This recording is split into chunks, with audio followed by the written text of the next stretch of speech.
أعزائي مشاهدين قناة خلطبيط الكورة، أهلا وسهلا بكم. تفاعلت جماهير ليفربول مع أداء محمد صلاح وسوء حظه في المباراة الأخيرة ضد ساوثهامبتون، وطبعا القائم والحارس شالوا منه أهداف كتير عشان كان يوصل لهدف ال20 ويعدي ستيفن جيرارد ب 187 هدف، ولكن للأسف ما كانش معاه حظ. تعالوا معانا نشوف قالت إيه جماهير ليفربول على أداء محمد صلاح. كتب أحد مشجعي ليفربول على تويتر ان احنا نتحدث بدرجه كافيه عن التألق المنتظم المجنون لمحمد صلاح العظيم، افضل لاعب افريقي في كل العصور.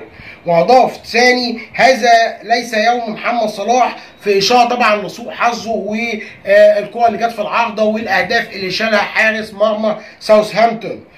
ووصل ثالث قال: كل ما اردت من هذه المباراه هو ان يسجل هدفا. واستمر رابع: عن فرصة هدف عالمي كان أن يسجله محمد صلاح، هذا سوء الحظ حقا، يا لو من هدف كان ليكون. وكتب خامسا: إنهاء سيء لهجمات محمد صلاح في مباراة اليوم، ولكنه لا يزال الملك. بينما كتب مشجع: أنا راضي بمحمد صلاح اليوم. طبعا كان نفسه محمد صلاح يسجل ويعدي ال20 هدف زي كل موسم لما بيعمل مع ليفربول.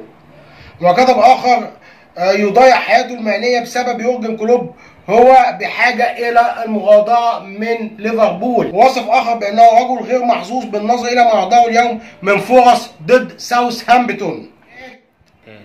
ودي كانت معظم تعليقات جماهير ليفربول على اداء محمد صلاح وعلى سوء الحظ اللي قابله في المباراه الاخيره لليفر اللي اتعادل فيها مع ساوثهامبتون اللي هبط للدرجه الثانيه. ليفربول محتاج شغل كبير، محتاج لعيبه كتير سواء في نص الملعب او دفاعيا عشان يقدر ينافس على كل البطولات العام القادم، لان كل الفرق الانجليزيه معاها فلوس وكله بيصرف. مانشستر سيتي، تشيلسي صرف كتير وجاب، اتعاقد النهارده خلاص مع بوشيتينيو وهيرجع امجاده. ارسنال هيدعم اكتر ما هو كان في افضل حالاته السنه دي.